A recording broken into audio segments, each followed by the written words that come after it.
Bonjour, bienvenue pour ce nouveau numéro de Tout compte fait, consacré aujourd'hui à ce que l'on appelle la seconde vie des objets.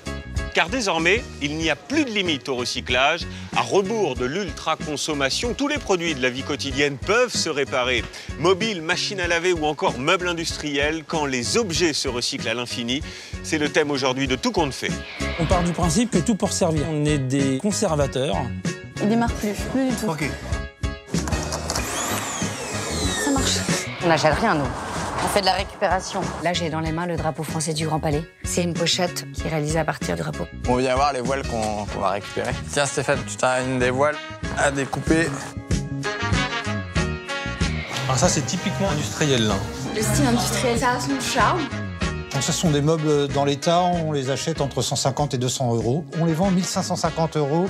On ne savait pas que 20 ans après, ces meubles-là allaient devenir des pièces branchées.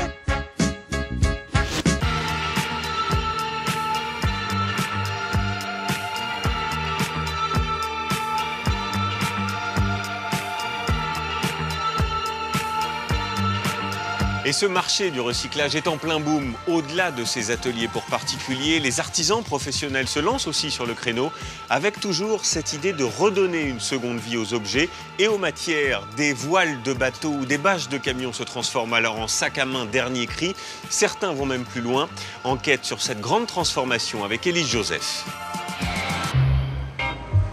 Quand on se promène en ville, on ne s'en rend pas toujours compte. Nous sommes entourés de produits et d'objets qui vont finir à la poubelle. Hélène de la Mouraire les repère au premier coup d'œil.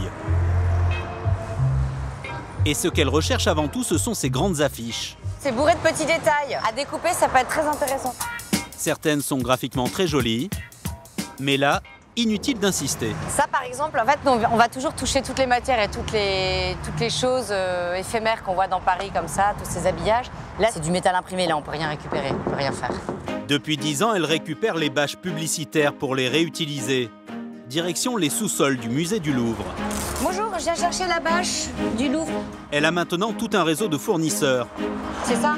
Ravie de se débarrasser de ces décors devenus inutiles. Elle est bien gardée, hein.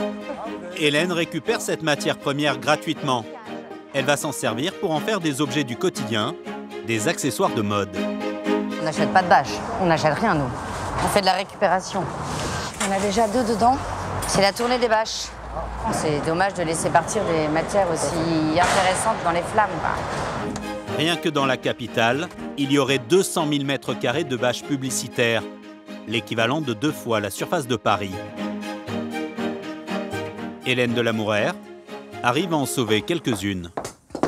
Une bâche qui faisait 300 mètres carrés à peu près. Là, on est gare du Nord à Paris. Donc on a découpé chacun de ces morceaux et ça a donné ça. Là, vous avez une trousse réalisée dans un t-shirt du PSG. Là, j'ai dans les mains le drapeau français du Grand Palais. Donc c'est un drapeau qui faisait 24 mètres carrés, 6 mètres sur 4, c'est énorme. Elle en a fait des housses pour ordinateur. On appelle ça l'upcycling. On redonne de la valeur à des déchets grâce au recyclage. Hélène est une des précurseurs en France. Et aujourd'hui, comme elle, des dizaines d'artisans se sont mis sur ce créneau. Pour eux, une seule devise, rien ne se perd, tout se récupère. Entre leurs mains, nos déchets, y compris les plus polluants, reprennent vie. Après transformation, ce qui ne valait plus rien peut rapporter beaucoup d'argent. Alors, qui sont ces nouveaux artisans qui font rimer développement durable avec business rentable?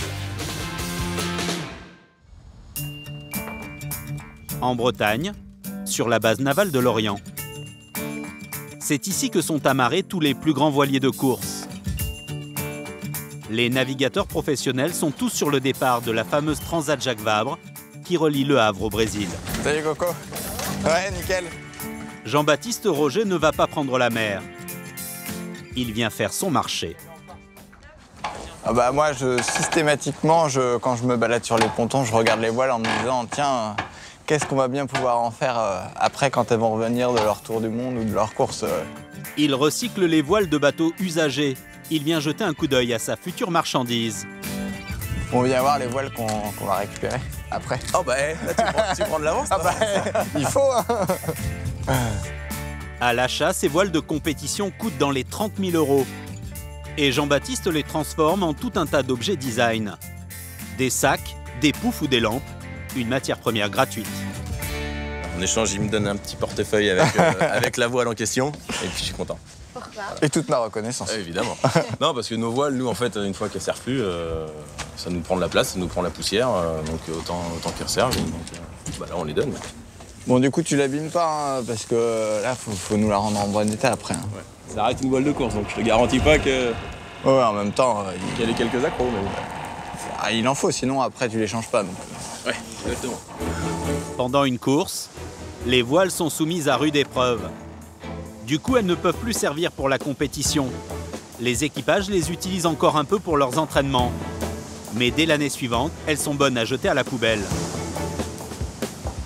Si Jean-Baptiste ne les recyclait pas, personne ne le ferait. Du coup, les grands navigateurs voient sa démarche d'un très bon œil. Donner une autre vie à ces matériaux qui sont aussi assez jolis, donc en déco, et puis bon, bah, l'idée de recycler ces matériaux, c'est super. Après, on va avoir une super histoire à raconter, une voile qui a traversé l'Atlantique, qui aura vu des tempêtes, j'espère pas trop pour toi. Si, bah, y en a un peu après, toujours. Il y en aura forcément. C'est ça les histoires de ces voiles qui sont dans les sacs. Quoi. Tout le monde ne peut pas faire un tour du monde, mais par contre, tout le monde peut avoir une petite part de rêve à la fin. Quoi. Grâce à ses bonnes relations, Jean-Baptiste a réussi à mettre la main sur des voiles collector. Alors ça, c'est le Pendou X6, donc c'est un des bateaux d'Éric Tabarly. Ça, c'est là, on est vraiment dans le mythe absolu. C'est vrai que nous, quand on a récupéré les voiles, on était fébriles, quoi. Enfin, c'est vraiment, c'est incroyable pour un passionné. Je sais pas, c'est comme si vous aviez, je sais pas, vous découpiez le maillot de Zidane quand il a gagné la Coupe du Monde, quoi. Sauf que contrairement au maillot de Zinedine Zidane, les voiles, elles, mesurent près de 300 mètres carrés. De quoi faire toute une collection de sacs et d'accessoires. Tiens Stéphane, tu as une des voiles là à découper. C'est une des voiles de Jérémy qui a fait la Transat, la dernière Transat Jacques Vabre. Bah, écoute, vas-y Steph, tu t'as qu'à découper un panneau là dans la partie rouge et blanche, là ça va être sympa. Ce n'est pas parce que c'est gratuit que Jean-Baptiste va gâcher le moindre centimètre. Son but, ne pas en perdre un morceau. Donc on va d'abord faire des gros produits, des sacs de voyage, et puis après, dans les plus petites parties, on va faire des portefeuilles, des housses de téléphone, pour essayer de valoriser la majorité de la voile. Il y aura un sac avec le M, là, ça va être rigolo. Au total, il pourra y découper 30 sacs et 15 portefeuilles. Une voile peut donc rapporter l'équivalent de 5 000 €. La déformation professionnelle fait que je vois plus des sacs que des voiles. Après, dès que je retourne sur un bateau et que je suis en train d'essayer de le faire avancer, ça redevient une voile. Mais sinon, malheureusement, je vois vite des sacs. Jean-Baptiste a eu le déclic en visitant le musée de la Marine il y a 10 ans. Il découvre alors ce sac lors d'une exposition, une vieille tradition des marins qui fabriquaient leurs sacs pour mettre leurs bardas dans les vieilles voiles déchirées. L'étudiant se destinait à être professeur de sport, il fait machine arrière toute pour apprendre la couture. Et pour se lancer, il s'est fait la main avec les voiles du petit bateau de ses parents. Bonjour. Et depuis, son business tourne à plein régime. 1,5 million d'euros de chiffre d'affaires par an. Ils sont tous là? Oui, il y en a 15. 15, ah bah super. Quand on crée une entreprise, on a des rêves, mais on ne peut pas imaginer qu'on va passer de 1, puis 3, puis 5, puis 25. On sait pas où on va s'arrêter. Jean-Baptiste a surtout recours à une astuce marketing ingénieuse. Dans chaque sac, il fait coudre une étiquette où est inscrit l'ADN de la voile. Une doublure avec toujours une fiche où le bateau a navigué, quel type de voile c'était, dans quelle partie du monde ça a navigué, est-ce que ça fait un tour du monde ou pas, si c'était un monocoque, un catamaran, un trimaran. Donc on essaie de toujours donner le pédigré, raconter l'histoire de la voile. Jean-Baptiste Roger a décliné son concept sur tout un tas d'autres articles. Des bobs pour la pluie ou pour l'été. Paire de bottes avec toujours donc la voile, en haut la voile recyclée, et une lampe colonne. Des nouveautés, des maillots de bain. Il a vendu 25 000 produits l'an dernier. Et pourtant, ce n'est pas donné. Son best-seller coûte 139 €. Pour le sac d'Éric Tabarly, il faut compter 300 €. Malgré le prix, le succès est au rendez-vous. En Bretagne, évidemment, où la marque est devenue une institution. Mais l'engouement est tel que ces produits sont désormais commercialisés à Toulouse, Lyon, Paris, Montpellier. L'an prochain, Jean-Baptiste envisage même d'ouvrir 5 nouvelles boutiques. Faire fortune avec des voiles recyclées de bateaux, il fallait y penser. Mais il y a un déchet qui pollue beaucoup plus et qui met des années à disparaître. En regardant ces paniers et ces sets de table, il est très difficile de deviner à partir de quels matériaux ils sont faits. 14 h à Montreuil, c'est la fin du marché. Chaque année, 8 milliards de sacs plastiques finissent dans la nature. Bonjour. Ils mettront 400 ans à se décomposer. Il y en a un petit peu. Pour éviter ce désastre écologique, Delphine Koller met un point d'honneur à les ramasser. Il fait froid, donc il n'y en a pas beaucoup. Mais il y a des fois, c'est mieux quand même. Voilà. Cette fois, la récolte n'a pas été très bonne. Mais dans son local où elle les range, son assistante et elle ont amassé un stock considérable. On peut tout mettre dans ce... Nous, on l'aime parce qu'il a des belles couleurs. C'est comme de la peinture ou une bobine, c'est notre matériau. Les rouges qui sont un peu rares, ce vert-là, il est un peu rare. Bon, les roses comme ça, il y en a pas mal. Dans les marchés, on trouve toutes les couleurs. Le bleu, c'est souvent le poisson, ceux-là on les lave parce qu'ils sentent pas très bon. Il y a plus de 15 000 sacs plastiques. Delphine Koller a monté un petit commerce d'objets de décoration faits à partir de ces sacs qui généralement ne servent qu'une seule fois. Ceux-là, ils sont prêts à partir, ils vont aller au Burkina Faso. Là-bas, Delphine Koller a monté une association où travaillent une cinquantaine de femmes. Sur ces images tournées par celle-ci, on découvre comment entre leurs mains nos vieux sacs plastiques sont transformés en objets de la vie de tous les jours. Ces ouvrières s'en servent comme d'une pelote de laine. Dans tous les pays en voie de développement, c'est un savoir-faire très répandu. Cela existe en Afrique, en Inde et au Brésil. Pour faire un tapis, il faut plus de 8 jours de travail. 1 semaine pour une corbeille. Ces femmes africaines établissent le prix des articles qu'elles fabriquent. À la fin du mois, les femmes touchent généralement 50 €, 10 € de plus que le SMIC dans leur pays. Et quand tout est prêt, elles renvoient leur production à Delphine. Ce matin, nouvel arrivage. Donc on va regarder si tout ça qui vient du Burkina est bien arrivé. Mais normalement, là-bas, la coordinatrice fait très bien son travail et c'est nickel, il n'y a pas grand-chose à... Il n'y a jamais, rarement des choses à corriger, quoi. Cela fait 7 ans qu'elle travaille avec le Burkina Faso. En France, ces articles faits main prennent d'un seul coup de la valeur. Alors ça, c'est vendu 18 €. Une corbeille, c'est entre 20 et 35. Et ça coûte 85 €. Elle vend ses créations sur Internet. Mais Delphine a également démarché plein de boutiques, comme celle-ci. Vas-y Delphine. Car le côté récup Système D attire plus que la curiosité. Il est devenu aujourd'hui un argument de vente. Ouais, c'est joli. C'est pas mal. J'ai déjà acheté une petite pochette. Ça se vend bien, surtout quand on explique aux clientes comment c'est fait, comment c'est récupéré, le travail qu'il y a. Ça se vend bien. Elles ont tout d'un coup un autre œil sur l'objet. Une tendance qui réussit même à investir un milieu jusque-là allergique à tout ce qui était recyclage ou récup, l'univers du luxe. Et c'est un peu grâce à ce petit bout de femme, Sakina aime ça. Son truc à elle, c'est de faire les poubelles de la haute couture. Alors ça, c'est de la soie. C'est un crêpe de soie très très fin et qui est absolument extraordinaire. Ici, voilà, on a toute la série de bleus, si j'ose dire. Les noms de ces grandes maisons sont top secrets. Les grands couturiers ne tiennent pas à rendre publique cette pratique. C'est des tissus dont les maisons de couture ne se servent plus. C'est des tissus qu'ils ne mettent plus en collection. Donc au lieu de les jeter, il y a des personnes comme moi qui vont les acheter et on leur donne une deuxième vie. Ces rouleaux d'occasion, elles les achètent 2, 3 et même 4 fois moins cher. 30 € au lieu de 120 € pour un crêpe de soie. D'origine comorienne, sans papier jusqu'à l'âge de 25 ans, Sakina Emsa ne pouvait pas travailler chez un grand créateur comme elle en rêvait. Alors c'est sur ces tissus de seconde main qu'elle a laissé libre cours à son talent. Elle y était obligée. C'est maintenant devenu sa marque de fabrique. Souvent, on disait quand c'est du développement durable, on disait que c'était pas sexy, ça donnait pas envie, il n'y avait pas de... Et je me suis dit, non, mais nous, on va inventer le vêtement désirable. On peut faire un vêtement qui soit tendance et que la femme ou l'homme ont envie de porter, parce que de toute façon, la mode, c'est un métier de séduction. On le fait pour plaire, on porte un vêtement pour plaire. Et pour vendre ses vêtements recyclés à tendance développement désirable, voici la boutique que j'ai ouverte il y a 3 mois.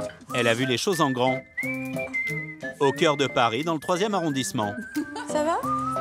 Il y a sa collection, mais aussi celle d'autres créateurs qui ont adopté la même démarche. La récup pour modèle en quelque sorte. C'est une marque que j'adore pour enfants. Ils ont décidé de prendre que dans les stocks de leurs anciennes collections pour faire une collection pour le front de mode. On a Ambrime, elle a tous ces t-shirts qu'elle fait pour la marque qui sont aussi du recyclage. Du recyclage, de la récup, revendue à prix d'or. Le t-shirt en lin, c'est 135 €. La petite veste, 720 €. Le sweat à flamant rose, 475 €. Alors une petite robe comme celle-là, elle est vendue, je vais vous le dire tout de suite, 500 €. C'est pas parce que c'est du recyclage que ça doit être bradé, ça c'est évident. Après, il faut avoir le prix juste. Sakina Emsa en est persuadée, il y a un marché pour le recyclé haut de gamme. Elle fait le pari d'atteindre les 600 000 € de chiffre d'affaires d'ici à la fin de l'année. En 3 petits mois, elle a déjà rempli la moitié de ses objectifs. Comme Sakina, Jean-Baptiste, Delphine et Hélène, 5600 structures en France transforment nos déchets et luttent à leur manière contre le gaspillage et la pollution.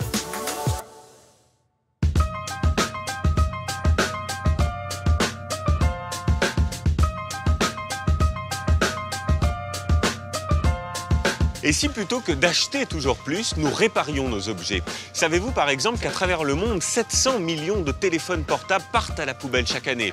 Eh bien pour éviter un tel gâchis, des ateliers de réparation fleurissent partout en France pour redonner vie à ces objets du quotidien. Un geste pour la planète, mais aussi une économie importante à la clé. Alors comment fonctionnent ces nouveaux ateliers et peut-on vraiment tout réparer? Enquête signée Rim Khalifa. L'aspirateur de Gwenaël, 23 ans, a rendu l'âme.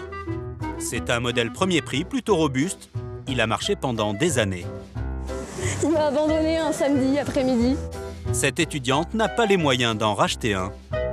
J'allais le laisser dans ma salle de bain pourrir. J'attendais qu'il redémarre par miracle, mais il n'a pas voulu faire ça.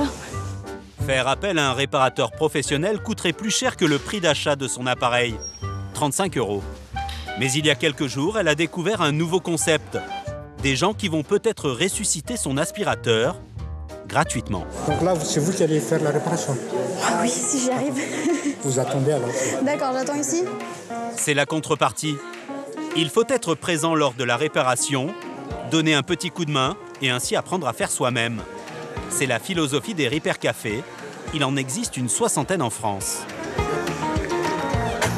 C'est pas gagné encore, hein? L'idée est née aux Pays-Bas il y a 5 ans. Ici, à Paris, 2 fois par mois, des bidouilleurs de génie, des MacGyver amateurs, donnent de leur temps libre pour venir en aide à ceux qui n'ont pas l'argent ou pas envie de jeter leurs vieux appareils. On vient remettre sur pied sa machine à coudre qui date de Mathusalem, la cafetière qui ne s'allume plus, ou son aspirateur HS, comme Gwenaël. Qu'est-ce qu'il fait ou qu'est-ce qu'il ne fait pas? Bah, il démarre pas. Il ne démarre pas. Non, il démarre plus du tout. Ok. Louis est dans l'informatique. Il fait partie des 25 réparateurs bénévoles. En 3 ans, il n'a jamais manqué un Repair Café. Les ressources ne sont pas inépuisables. Et je pense que les générations futures, elles vont avoir un problème avec tout ça. Les trucs les plus naturels, c'est d'aller vers justement le recyclage, la réutilisation surtout. Pour Gwenaël aussi, tout ceci n'est pas qu'une question d'argent. Démonter déjà ça, ouais. Et après on va voir si on continue à démonter pour... D'accord. Je tiens un petit peu quand même au fait de ne pas jeter les choses à la poubelle. C'est pas un truc que j'ai appris à faire. Mon père, il m'a plutôt appris à recycler les choses, à essayer de les réparer, parce que ça lui tient à cœur et voilà, maintenant ça me tient à cœur à moi de réutiliser plutôt que jeter. Surtout que c'était 3 fois rien. Ah, regarde, j'ai trouvé, youpi. Un simple câble déconnecté. N'importe quel réparateur professionnel ou service après-vente aurait facturé cette intervention au moins 70 €. On devrait avoir la notice pour démonter l'aspirateur chez soi et pour le faire soi-même. C'est rien du tout. Il y en aurait qui l'auraient jeté à la poubelle. Ça marche. Ce jour-là, une cinquantaine de particuliers comme Gwenaël repartiront avec leurs appareils presque comme neufs. Je vais pouvoir passer l'aspirateur. C'est génial. Vraiment, ça peut paraître bête, mais moi je trouve ça merveilleux. J'ai 4 chats, des poils partout, et je peux pas passer l'aspirateur, et là, je vais pouvoir le faire. Je vais peut-être missionner mes colocs, mais je vais pouvoir le faire quand même. Salut! D'après les études, quand un appareil électroménager tombe en panne, une fois sur deux on le remplace, alors qu'on pourrait très bien le faire réparer. Ces machines ne finissent pas systématiquement à la poubelle, tout un marché parallèle s'est mis en place autour de l'occasion. Une zone commerciale du Mans. On dirait le magasin d'une nouvelle enseigne discount. À l'intérieur, les prix semblent le confirmer. Ce four de marque au look rétro est vendu 199 €. Ce lave-linge gros modèle est à 329 €, presque moitié moins cher, car tout est d'occasion. Une aubaine pour René. Sa machine vient de la lâcher. Donc elle est même encore mieux que la mienne puisqu'elle faisait 800. C'est une manière de refaire vivre les objets. Et en même temps, ça nous arrange quand on n'a pas trop d'argent. Ces appareils qui ont l'air neufs, ce sont les vôtres. Quand vous achetez une nouvelle machine, le revendeur vous propose toujours de récupérer votre ancien électroménager. Eh bien, voilà où il atterrit.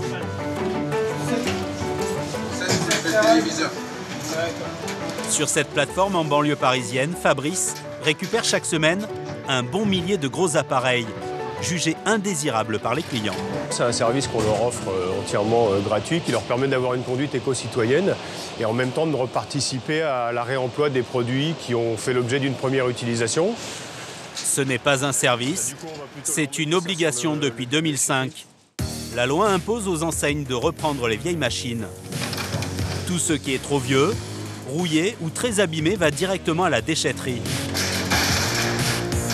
Les machines seront désossées, certaines pièces recyclées, le reste enfoui sous terre. Ce sont les autres appareils qui ont une chance de finir sur le marché de l'occasion. Certains donnent l'impression d'avoir été achetés hier. Esthétiquement, il est en parfait état, avec des écrans d'affichage. Même s'il a fait l'objet d'une première utilisation, on voit qu'à l'intérieur, les bacs sont là, les clayettes aussi. Donc c'est un produit qui peut parfaitement être proposé à la vente dans un second choix. Même si c'est du second choix, il faut que le modèle puisse se vendre. Certaines machines pourtant en parfait état de marche vont en faire les frais. Le produit, il est un peu ancien. Vous avez ces boutons-là qu'on a retrouvés dans les années 90. Même si les clients qui n'ont pas beaucoup de moyens, ils recherchent quand même des produits qui se rapprochent quand même des nôtres en termes de design et de fonctionnalité. Seul un appareil sur 10 serait déclaré bon pour le service. Cet électroménager usagé, cassé, tout sale, va maintenant ressortir flambant neuf. Nous sommes chez l'un de ces spécialistes du reconditionnement. Ce réseau compte 50 magasins en France. Chaque année, il évite à 4000 tonnes de ferraille, de plastique et de composants électroniques en tout genre de finir à la poubelle. C'est une association, mais le marché de l'occasion prend une telle importance que désormais ici on raisonne comme une entreprise. Et Léopold, le responsable, a pour habitude de ne rien jeter. On part du principe que tout peut servir. Donc effectivement, on est des conservateurs. La société emploie une dizaine de personnes en insertion professionnelle. Des jeunes qui entrent dans la vie active ou des chômeurs longue durée qui ont décidé de se reconvertir. Mathias tenait une boutique. En 4 mois, il a appris à redonner l'aspect du neuf à n'importe quelle machine à laver. Et donc là, à l'ouverture, on peut déjà diagnostiquer que le problème va être sur la cuve, car la porte est passée dans le mécanisme et donc a tout arraché à l'intérieur de la cuve. Le tambour et la porte sont bons à changer. Il faut vite déterminer si les réparations sont rentables. C'est un appareil qu'on va vendre aux alentours de 149 à 159 €. Donc, en termes de pièces, il faut qu'on soit extrêmement raisonnable. Il ne faut pas qu'on mette plus de 20 € de pièce. Un tambour en inox neuf, c'est 150 € minimum. Mais derrière, Mathias a tout un stock de pièces détachées, gratuites. Donc là j'en ai une donc, avec la porte qui est nickel. Ce sont toutes les vieilles machines trop chères à réparer. Il suffit de les démonter. On appelle ça cannibaliser une machine. Et là on y est. Et donc cette machine va reprendre à nouveau la vie. Même opération avec la porte. Il faut en moyenne 3 machines pour en réparer une. Tac. Et une journée pour reconditionner entièrement un appareil. Ce réseau associatif génère 73 millions d'euros de chiffre d'affaires par an. Les bénéfices sont réinvestis dans le matériel et les locaux. Le marché de l'électroménager de seconde main prend de plus en plus d'ampleur. Mais il y a un appareil d'occasion qui prend moins de place, qu'on remplace souvent et qui rapporte beaucoup plus d'argent qu'un vieux frigo ou un lave-vaisselle. C'est le téléphone portable. Effet de mode oblige, on en change tous les 18 mois. Avant, on remisait nos vieux mobiles dans les tiroirs. Mais il y a 4 ans, un coup de tonnerre a eu lieu dans l'univers de la téléphonie mobile. 19 janvier 2012. Bonjour, merci. L'homme d'affaires Xavier Niel lance ses forfaits SIM Only, sans engagement. Des abonnements à prix cassé. On va diviser les prix par 5. On va diviser les prix par 5 et on va faire un forfait à 2 €. On fait de la marge là, hein. On fait pas de perte, on fait de la marge. On fait de la marge à 2 €. C'est vous dire à quel point vous vous êtes fait avoir. À ce prix-là, on n'a que la carte à puce. Il faut acheter le téléphone soi-même. Tous les opérateurs s'y sont mis. Et depuis, on s'arrache les smartphones d'occasion. Aujourd'hui, pas moins de 10 entreprises se battent pour nos vieux téléphones portables. Le prix de reprise varie en fonction du modèle et de l'état de l'appareil, mais ça peut monter à plus de 400 €. Nous avons rendez-vous avec l'un des leaders de ce business qui explose vraiment depuis 2 ans. Tu peux lui envoyer sa cellule de comment ça marche. Ambiance studieuse dans cet appartement parisien transformé en bureau. La société reconditionne nos vieux mobiles pour les proposer sur le marché de l'occasion. Tu sais sur quel téléphone ça porte? Mais ce matin, Tanguy et Renault ont un problème. 2 concurrents cassent les prix sur un smartphone très demandé. Petite réunion de crise. Il y a 2 modèles sur lesquels on n'est pas les leaders de prix. Je pense que... Il faut qu'on fasse un effort. Il faut qu'on fasse un effort, ouais. Ça fait un effort, il faut qu'on s'aligne avec le marché. Ce qu'on observe, c'est qu'on n'est pas les premiers sur le prix. Et nous, on veut être hyper agressif. On voit que par exemple sur Price Minister, il y a un autre professionnel qui vend le même téléphone 228 €. 10 € de moins.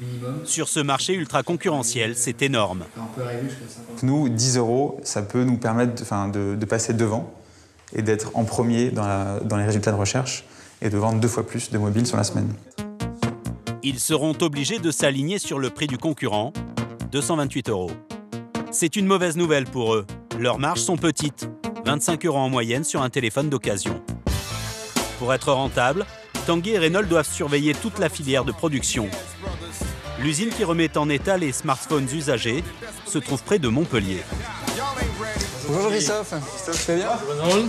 L'usine ne leur appartient pas, c'est un sous-traitant qui travaille aussi avec des concurrents. Tous les matins, des centaines de téléphones portables arrivent par la poste. C'est pas des chaussures, c'est sûrement un téléphone. Mais en fait, les particuliers, on peut choisir le conditionnement qu'ils ont envie. Les possesseurs des téléphones reçoivent de l'argent en échange, mais à une condition qu'ils passent le test. Exemple avec ce modèle que Tanguy et Renault proposent de racheter 130 €. Avant de payer le propriétaire du téléphone, Dounia s'assure qu'il marche et que ça vaut le coup de le reconditionner. Allô. Test 1, 2, 3. En 10 minutes, Dounia teste toutes les fonctions en accéléré. Micro, charge, le flash et même la vidéo. Mais soudain, un problème survient. C'est pas bon pour le test batterie, donc là pour ce téléphone-ci, on va s'arrêter là. La batterie du téléphone est morte, elle se décharge trop vite. Ça signifie qu'en fait, on va devoir remplacer la batterie de ce téléphone avant de lui donner une seconde vie. Donc on ne le revendra pas, on l'éteint. La batterie neuve coûte 40 €. À ce stade, le téléphone est encore rentable, mais pas pour longtemps. Le propriétaire aurait encore oublié de déclarer une panne. Là, on se rend compte qu'il y a une deuxième panne qui est aussi un connecteur de charge, en fait.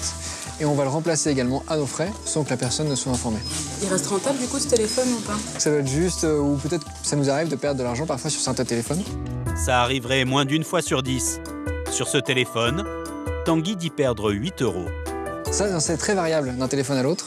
Mais on est sur un business vraiment de volume où on essaie de faire 10-15% de rentabilité sur un téléphone. Tanguy et Reynolds ont multiplié leur chiffre d'affaires par 2 en 3 ans. Leur société génère désormais 3 millions d'euros par an. Et dans quelques jours, ce smartphone remis à neuf glissera dans la poche d'un nouvel utilisateur. De plus en plus de magasins proposent des téléphones d'occasion. Les derniers modèles sont 30% moins chers que le prix du neuf. Les appareils plus anciens, moitié prix. Bonjour. Bonjour. Comment puis-je vous aider? On regarde juste pour le moment. Vous regardez juste? D'accord. Donc là, les téléphones sont tous débloqués, tout opérateur. Oui. Ils sont garantis 1 an, comme en neuf. Ce samedi matin, Natacha a une urgence. Acheter un nouveau téléphone. Le sien a déclaré forfait. En fait, toutes mes amies ont des iPhones pratiquement, donc c'est sûr que ça donne envie. Elle veut un smartphone, dernière génération. Je me vois pas passer sur un téléphone comme ça là-bas. Je sais pas. Ça me paraît compliqué.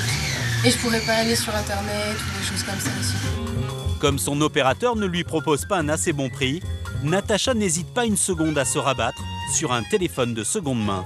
On a aussi effectivement dans notre magasin des classes supérieures effectivement qui viennent acheter d'occasion alors qu'on pourrait se dire qu'ils ont le budget pour acheter en neuf.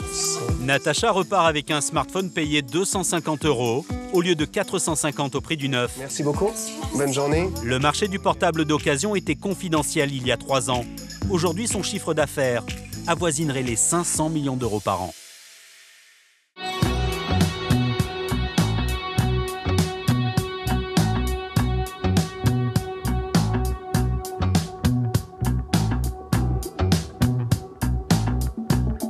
Et le phénomène est le même dans le secteur de la décoration. Là encore, rien ne se perd, tout se transforme. L'ameublement industriel, par exemple. Il y a quelques années, les usines payaient à prix d'or des ferrailleurs pour racheter leurs vieux meubles.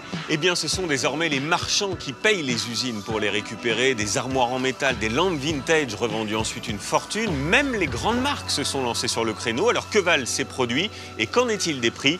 Grand reportage avec Vincent Lepreux.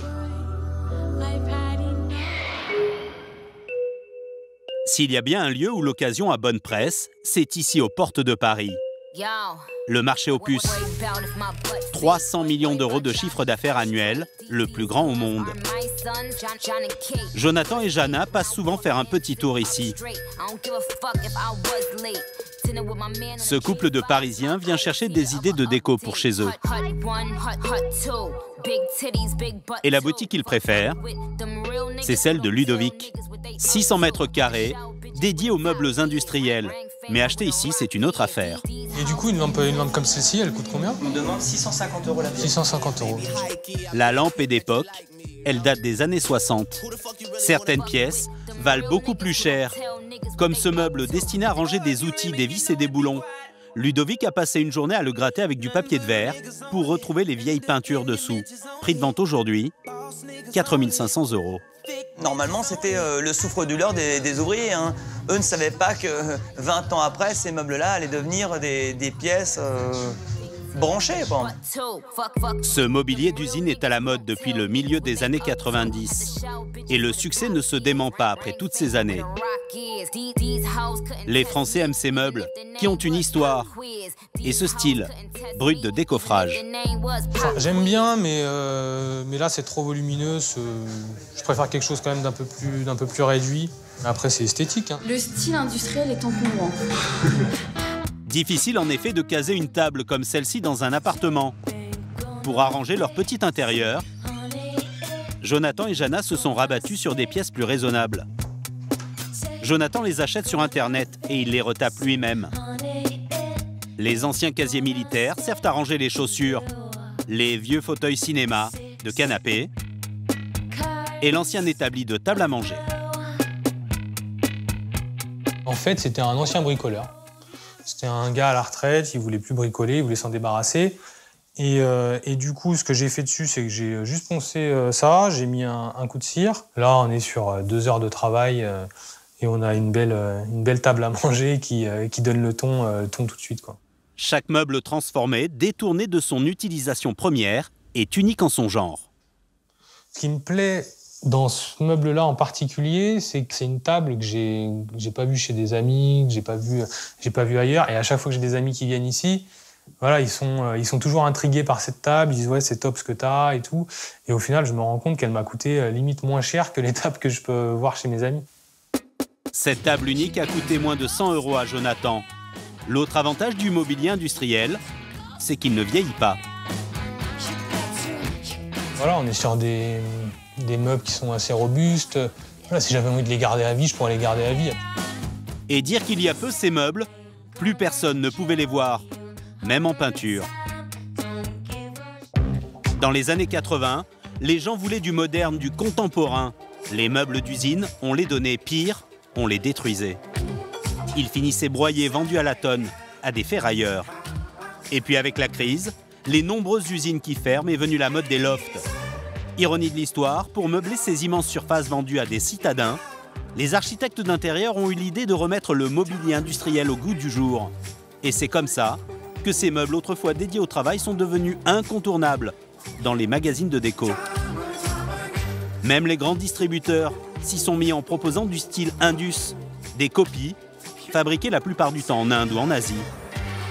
Mais si l'on veut de l'authentique, sur le web ou dans les boutiques spécialisées, les prix flambent. 80 € pour une chaise en métal et jusqu'à 1 500 € pour un vestiaire en acier ou un wagonnet transformé en table basse. Enquête sur ces alchimistes de la décoration qui réussissent à transformer l'acier en or. Valras-Plage, dans le Languedoc-Roussillon. Alors, là on a une paire de bottes, voilà, ça m'intéresse pas. Là il y en a un abat-jour. Benoît Roussel a 42 ans. Je peux peut-être faire quelque chose avec. Eh non, je peux pas le prendre, il y a plus. Ouais, j'ai pas fait attention. Durant la semaine, il est vendeur dans un magasin de souvenirs. Voilà, bah ça c'est une gamelle, je pense que c'est un truc de friteuse. Voilà, bon là c'est pas très intéressant, c'est plutôt le bac à ordures. Mais des fois dans les bacs à ordures on trouve des choses. Voilà, c'est pour ça que j'y vais quand même. Le week-end, avec son ami Pascal, ils écument les poubelles de la ville. C'est comme ça qu'ils arrondissent leur fin de mois. Ça, c'est un grille-pain. Il est cassé. Je sors même pas là. On va trouver mieux, Là, stop. Ils se dépêchent. Les encombrants ne sont pas encore passés. Cela fait 20 ans que Benoît s'intéresse à nos poubelles. Il n'y a pas grand-chose, hein. Il retape et revend sur Internet tout ce qu'il trouve. Mais il y a une chose qu'il recherche par-dessus tout. On aime les gros tas. Tout ce qui approche de près ou de loin le style industriel. C'est ce qui se vend tout de suite et très cher. Alors. Mais comme maintenant les gens savent que c'est coté, Benoît en trouve de moins en moins. Un petit fauteuil vintage. Je vois d'autres choses qui m'intéressent. Au milieu de tout un tas d'objets sans grand intérêt, ça coûte super cher. Un pied en acier qui fait penser au style industriel. Ça, c'est un truc de machine à coudre. Donc ça, je vais le prendre par contre. Cette ferronnerie, je le prends, ça c'est sûr. Ouais, c'est un joli plateau. Ouais. Mais c'est vrai que là, c'est super pour faire une table d'extérieur ou une table de cuisine. Ouais. Benoît espère en tirer 200 ou 300 €. C'est parti. Ce sera peut-être le trésor du jour d'ailleurs. Ah ouais, en mettant un beau dessus, une belle planche ou un dessus de marbre, parce qu'on peut mettre pour faire une table un peu style bistrot, ça peut être très sympa. Des pieds métalliques comme ça, ça sert toujours. Chez lui, cette obsession pour les objets de seconde main est une passion dévorante, limite envahissante. Ça, c'est un meuble que j'ai construit moi-même avec des planches trouvées sur la plage. Il en garde une partie pour décorer chez lui et il revend tout ce qu'il peut. Il a en permanence une dizaine d'objets en vente sur différents sites d'annonces sur Internet. Donc là, c'est un petit salon vintage très mignon, rouge, en peluche. Trouvé dans la rue, ça ? Ouais, c'est trouvé dans la rue, ouais. Avec les déchets des autres, il parvient à gagner 400 € dans les bons mois. Je pense que les 2 fauteuils plus le tabouret, je vais le faire dans les 100 €. Voilà. Et un peu plus les mois où il a la chance de mettre la main sur des objets tout droit sortis des usines. J'ai trouvé 2 belles lampes Indus comme ça que j'ai vendues sur un site. Ça a marché tout de suite. J'ai mis mon annonce et je l'ai vendu dans les 48 heures. Les gens, c'est un truc très recherché.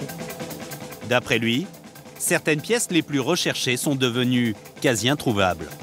On ne trouve plus le fameux vestiaire d'époque métallique, industriel. On n'en trouve plus sur la... faudrait vraiment tomber sur une usine qui ferme et qui met tout ça à la poubelle. Mais je trouve qu'on en trouve moins maintenant avec le temps. Des objets comme ça, on en trouve moins. Si les brocanteurs amateurs comme Benoît ont du mal à toucher du mobilier industriel, c'est parce que les professionnels ne leur laissent plus que des miettes. L'entrepôt paraît tout à fait banal et pourtant, c'est ici en Touraine que se cache le roi de la déco industrielle. Frédéric Plein est un artisan. Un touche-à-tout qui arrive à transformer un casier mangé par la rouille en meuble de salon. Il est l'un des tout premiers à avoir senti la mode venir des États-Unis. Et comme c'est un garçon prévoyant... Alors voilà, ici vous avez une partie du stockage. Il déniche aux 4 coins de la France des meubles qui au départ ne ressemblent pas à grand-chose. Ce sont des meubles militaires, on les reconnaît avec leur couleur kaki et leur camouflage même sur les portes. Nous, un meuble comme ça, dans cet état-là, c'est une 60aine d'euros. Voilà. Et pour les meubles à tiroirs comme celui-ci, par exemple, vous voyez, là, c'est les tiroirs. Alors évidemment, hein, c'est dans l'état. Donc ça, ce sont des meubles dans l'état, on les achète entre 150 et 200 euros, rouille comprise, évidemment. Le secret de son business, c'est l'approvisionnement. Et dans ce domaine, Frédéric fait feu de tout bois. Nous, on a beaucoup de ce qu'on appelle de petites mains. Ce sont des gens qui sont des ferrailleurs, des récupérateurs qui viennent me voir, qui me disent voilà, j'ai ça à vendre. On utilise aussi Internet, comme tout le monde, hein, Le Bon Coin. Vous avez des gens qui vendent des pièces. Voilà. Vous avez aussi accès, nous, depuis le temps qu'on est là, on a accès aussi à des entreprises qui veulent bien nous revendre leurs meubles. Enfin, voilà. Après, c'est un petit peu secret dans notre métier, évidemment. Quand on a des bonnes adresses, on les garde un peu pour nous parce que c'est un peu la clé. Conscient que la source peut un jour se tarir, cela fait 17 ans que Frédéric amasse, qu'il prend les devants. Voici sa caverne d'Ali Baba.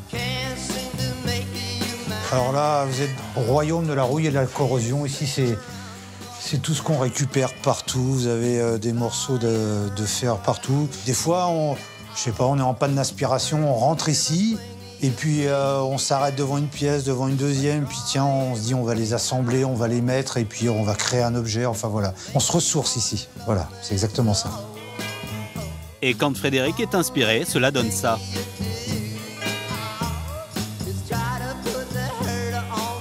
Souvenez-vous, le vieux bahut militaire tout plein de rouille, acheté 60, 150 euros pièce. Avec un peu d'imagination et beaucoup d'heures de travail, voilà le résultat. Ça, nous, on les vend 1550 euros TTC. Voilà. Vous en vendez combien des meubles comme ça chaque année? Ah, des meubles comme ça, on en vend beaucoup. Hein. On pourrait en vendre entre 2 et 3 par mois, mais nous, on préfère en vendre 1, 2 maximum, parce qu'il faut prendre du plaisir à les faire, c'est beaucoup de travail, et si on faisait que ça nous lasserait rapidement. Frédéric n'a ni commercial ni service marketing, seulement un site internet et le bouche à oreille. Chaque mois, il vend une 30aine de meubles. Et comme il a un énorme trésor de guerre, sa TPE a le temps pour elle. D'autres ont compris que les objets n'ont pas besoin d'être d'époque pour se vendre. L'industriel, même neuf, peut trouver preneur. Nous sommes dans la banlieue lyonnaise à Saint-Priest, chez JLD, qui fabrique depuis 1950 la lampe du même nom, la star du mobilier industriel. Dans les années 90, cette PME lyonnaise vivotait. Elle était même condamnée à disparaître, en même temps que ses clients, les usines qui fermaient. Mais en 2002, la fille du créateur a décidé de revendre la société à cet homme, Philippe Bélier. L'entrepreneur redresseur d'entreprise en faillite va redonner une seconde vie à ses lampes. 1950. Le dessin est de 1950. Et depuis cette époque-là, on n'a strictement rien changé. La fonderie est toujours la même. Les bras sont toujours les mêmes, la cloche est toujours la même. Et on la fabrique et on la monte toujours de la même façon. Il a changé une chose. Il va faire ce que le patron historique et sa fille n'avaient jamais osé faire, mettre de la couleur, et pas qu'un peu. On s'est dit que si on voulait être sexy, il fallait absolument faire de la couleur. Donc on s'est dit, le noir, c'est très beau, hein, mais le rose, c'est encore plus sexy, c'est plus sympa. Voilà. Et puis quand on a eu fait du rose, on s'est dit que le jaune était merveilleux, et puis qu'il ne fallait pas oublier les gens qui aimaient moins le jaune, mais plus l'ivoire. Voilà. Le fait d'avoir ces couleurs-là, c'est ce qui nous a sauvés. Parce qu'on serait resté du monochrome, ça aurait été beaucoup plus difficile. En plus, pour faire de la décoration, il faut être sexy, il faut qu'on ait un coup de cœur. Les lampes sont toujours assemblées à la main. La production, 12 000 par an, est restée la même. Mais désormais, elles se vendent dans le monde entier et uniquement sur réservation. Ces lampes-là ne sont fabriquées que si elles ont été commandées. Donc on ne fait pas aucun stock. Toujours pareil, zéro stock. Cette lampe-là est fabriquée, c'est qu'elle s'en va. Ça, c'est une lampe qui va aller où, par exemple?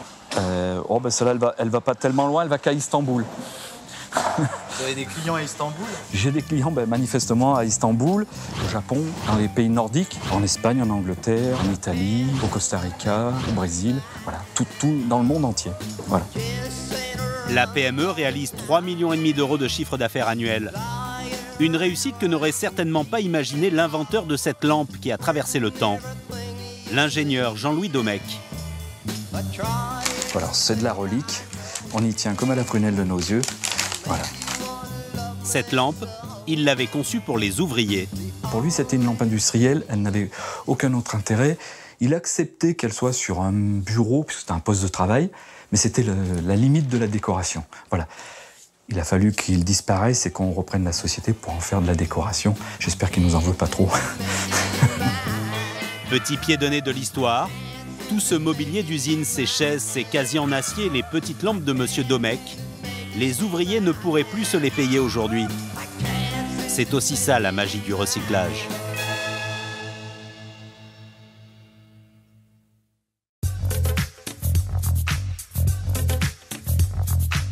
Et ce nouveau marché n'est pas prêt de faiblir, puisqu'aujourd'hui, avant d'acheter un meuble, 56% des Français disent se tourner d'abord vers l'occasion. La semaine prochaine, changement de décor. On s'intéressera au nouveau monde du travail. Service à domicile, succès de la reconversion professionnelle. Est-ce la fin du salariat à l'ancienne? Réponse samedi prochain, 14h40 sur France 2 dans Tout compte fait. Merci de votre fidélité et d'ici là, n'oubliez pas, restez curieux. Bye bye.